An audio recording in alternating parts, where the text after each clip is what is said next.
The band? My son's the lead singer and creator of the 1975.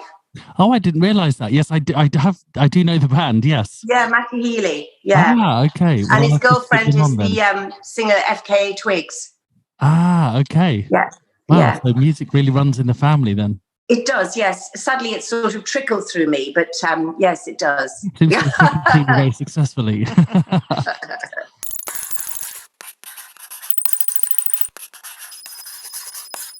We're joined today by TV star and actress Denise Welch.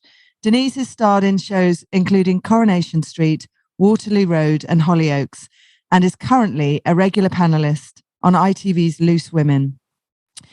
She's became an actress after leaving school and has taken a strong stance on coronavirus. So strong, in fact, that she's been branded as dumb, deluded and dangerous.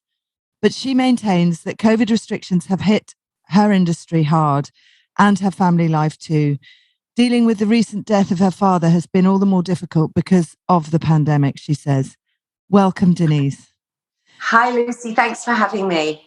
It's good to have you on. So to start with, tell us a bit about your father, Vin, who died recently, aged 84. He did. My dad was, I was the daddy's girl. He was the love of my life, and me and my sister Debbie were the lovers of his life. And he was my best friend, as those who follow me on social media and watch me on Loose Women will know. There was very little I did that. And it wasn't, there are some people who maybe invite a parent along to something because they feel an obligation. I wanted my dad to be there. He lived vicariously through me. He loved my industry. He loved the LGBT community. He loved the whole thing. He used to actually do a drag act at one point. And for those old enough, his drag name was Raquel, as in Raquel Welch. And so he was full of life and full of fun. And he'd never really had a day's illness in his whole 84 years, which is how I sort of deal with everything. But last Christmas, so when we'd come out of the first, sort of horrendous year, he took ill. And it was a shock to us because, like I say, he'd never been poorly. So he had this major gallbladder issue. He was in and out of hospital for months. He lost 4 stone. But we eventually got him well. Lincoln and I brought him here. We nursed him to our home in Cheshire. We nursed him and loved him back to health. My husband loved my dad very, very much. He lost his own dad when he was only 13. And he loved my dad. And we got him eating again. He put on a stone. All he'd ever wanted was to go back to his home in the Northeast where he'd lived for 50 years. We got him back there, had him this wonderful Polish lady looking after him. And he went out. All he wanted was to go to the pub with his pals again, simple pleasures that had been taken away from so many people. And he sadly got pneumonia. And with his immune system being bad, depleted, and with his existing pulmonary fibrosis that he was living with quite successfully, but unfortunately the combination of the two just took him. So it was hard because we'd got him through, what we thought was the worst, and then it was just, he didn't want to go for it. He said, I'm all right. And Ella, who was looking after him, was saying, your dad's got a temperature. I was saying, calm down, Ella, it's all right. It's just a temperature. Anyway, they took him up, and of course he was taken off in the ambulance again, and we're not allowed to go with him in the ambulance, frightened 84-year-old man. Why was that? Because of the COVID protocol, and which made no sense at all. I don't mind. It's people go, why are you against restrictions? I'm not stupid, Lucy. I'm not against restrictions that make sense. I'm against restrictions which make zero sense at all, and they are part of the theatre of COVID. And the other thing about the quote of that, which is very, I know who made that quote, but I don't want to go on about that. But Twitter is a very different place to Instagram, where Instagram, my support is huge, and everybody shares that. And I was out and about in Birmingham yesterday for some random theatre thing that I did. Was the most terrifying thing I've ever done. But anyway, I did it. And I have never had, in my 63 years, had so many people come up to me and say, thank you for helping us get through this mentally because of what I tried to say. And I also spoke to a paramedic, 2 nurses on the day that the new restrictions came in, and they were distraught because they said at the hospital they were at in the Northeast, we are not overrun by COVID. We are not overwhelmed by COVID at the moment at all. We are overwhelmed by COVID protocol. And one of these nurses said to me, and these are people who I've built up little relationships with, because I've spent a big part of this year in hospitals with Dad when I could be there. So I've made connections on the shop floor, not up there. They'll tell you nothing. But saying, we cannot do another Christmas having to say to people, it can be you or your sister that goes in there to be with your dying relative. We can't do it. The paramedic said, I'm having to break the law by letting people come in my ambulance with what might be the last journey. He said, why is no one taking any notice of the young suicides that are happening up here? He said 70% of their call outs, Lucy, on some days are mental health emergency calls. And the police I've been with today to do with my stalking case have just confirmed that 70% are to do with mental health crisis calls. And we have never treated mental health on a parity with physical health. So you can imagine now, 1.5 million children on a waiting list for, pandemic created anxiety. Sorry, I've just lost you there. Yeah, that's right. No, it's true. And the waiting list for CAMHS in some areas is up to 2 years. So with just going back, just slowly back to your dad, and I want to talk about mental health with you shortly. This is really important. But with your dad, you weren't allowed in the ambulance. Were you allowed to visit him and your sister? So when we were never allowed in an ambulance on the various journeys that dad would have. My dad is a tough cookie, but this is somebody who was incredibly vulnerable suddenly and very frightened, having never been in these situations before. And so there were times when he first went into hospital, we thought that he might be in and out. This is earlier this year, sort of April of this year. And so he went in and Deborah said, that's your younger sister, isn't it? Yes, my younger sister. She's 3 years younger than me. Debbie took him to Durham Hospital, and so Debbie took him to the hospital in April, and he's already lost lots of weight, and he looks, and she took him in with his little case, and she said, can I come in with my dad? And they said, no, you're not allowed to. And she said, just to have to watch him walk into the hospital on his own. But the thing was, he walked in there and they didn't COVID test him when he went upstairs. So how does that make sense? And so for the first 3 weeks, Dad was in hospital in Durham. We couldn't see him. You're having to FaceTime. Dad was being given all sorts of different information by different people. He was having urinary tract infections, which of course affects your cognitive skills. So anybody that knows how that happens, you're completely, not functioning properly, didn't know what was going on. And we're talking to him on FaceTime, and Dad said, they've said I can come out tomorrow. And somebody had said that to him, Lucy. There's no communication system going on there. Yeah. This is not bashing the people on the shop floor. It's bashing up there. There's no communication between departments. Mm. So he was there for 3 weeks. Then he went to the Freeman Hospital in Newcastle, and basically we kept saying to them, please, we have power of attorney. Please let us know what's happening with Dad. Very rarely would that happen. Dad went there. He was told by one consultant, and I don't care that I'm saying this because it's the truth. Yeah. He was told by one consultant that he had cancer, that there was nothing they could do. We knew he didn't have cancer because all the markers had come back negative. So my dad had 4 hours thinking, how am I going to tell Denise and Debbie that I've got cancer and there's nothing they can do? Awful. When Debbie went in, I said, go and find that consultant, Debbie, now. Go and find him, because only she was allowed in. I'm in Cheshire. I can't go up anywhere. I can't get in the hospital. So she went and found the consultant, and he said, yes, I did say that. I hadn't read the notes. Amazing. 2 hours later, his surgeon came in.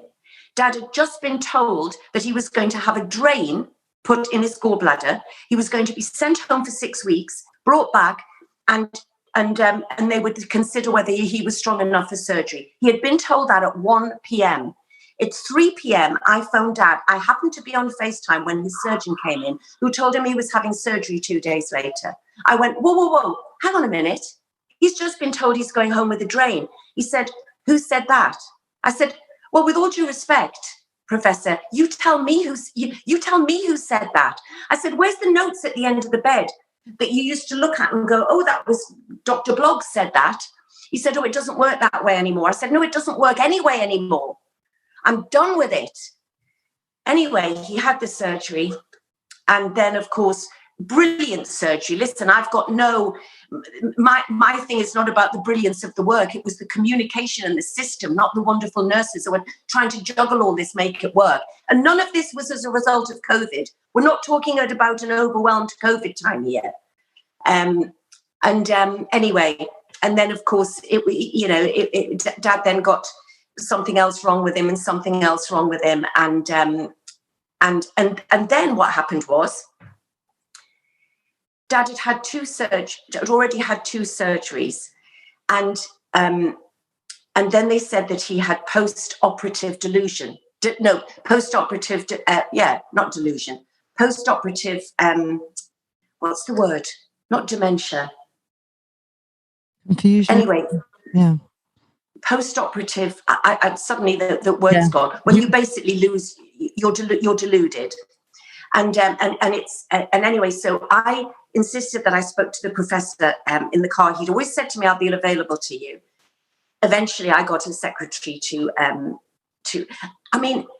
I ended up using the fact that I was on the telly to have to say, I'm going to be talking about this on the telly, as if I was in a position to just pick and choose what I talk about. But I ended up using that to try and get some information. And eventually, he called me back and he said, well, with your dad having dementia, that's very common. I went, well, hang on a minute. I said, my dad hasn't got dementia. He said, well, yeah, but when I spoke to him, he was very confused. I said, well, yes, because he's had lots of urinary tract infections. He's got this post-operative condition. And I said, that's why I'm ringing you to find out how common it is. My dad hasn't got dementia. That night, the surgeon rang me and said, after what you said, I went back and checked his notes and he has sepsis. We're going to do an emergency operation. And that was because of what I'd said. What did they need to operate? They needed to go in again because he had a pocket of sepsis. In where the gallbladder had been removed. Yeah. And after the gallbladder removal, which was nobody's fault.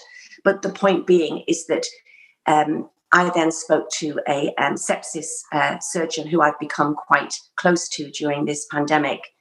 And I was told, that sadly, if they thought that your dad had dementia, that's maybe why they weren't going to operate. So do you feel that had you been able to visit him as normal and look after him, much of this lack of communication, you would have been able to sort a few more things? Or do you think the system is? Yeah, I mean, my sister and I had to fight to keep my dad going because of this lack of communication, and also because of the amount of computer work and stuff that these people have to do. It's unbelievable. Yeah. They can't look after the patients because of all this going on all the time. They just can't. Anyway, so this is no criticism. Those people looking after my dad were in the main wonderful.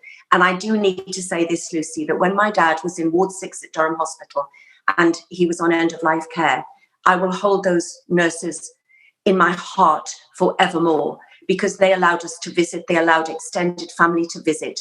They allowed my sister and we slept, ate and drank in the ward for six days with my dad. Those people upstairs in those hospitals who make the rules never come down. And when my dad was in a smaller rehab hospital, this rule about non-visiting was coming in again. And I went, no. I'm visiting my dad outside like we have been doing. There's no COVID in this hospital. I'm double jabbed. My dad's double jabbed. I'm visiting him outside. And I said to one of the nurses, these rules that are made, when was the last time one of those people came downstairs onto this warden visit? And she said this to me, and I quote directly, 3 years ago when Matt Hancock visited.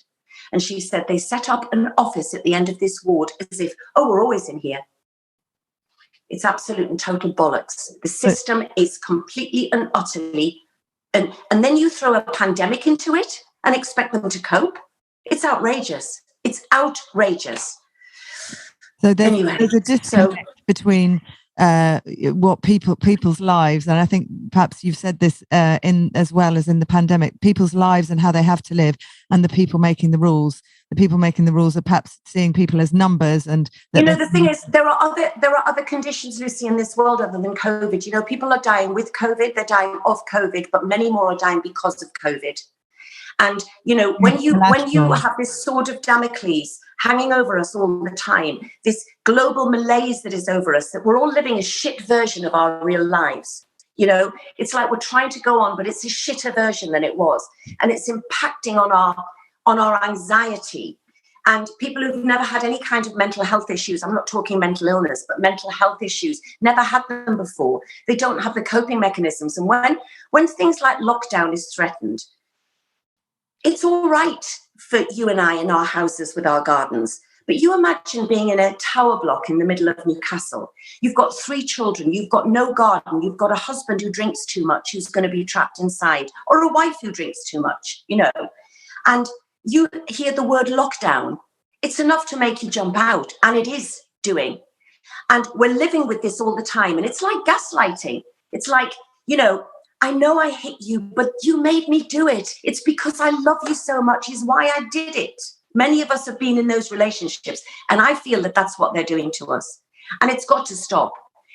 It's not saying that Omicron is not going to be a serious virus, but this overreaction, this hysteria -19 that is happening. And of course, now all of these parties and social events and things that have been cancelled without government intervention. What about all those thousands of people who've lost their livelihoods, they've lost their jobs, that were depending on this to feed their families over Christmas? Gone.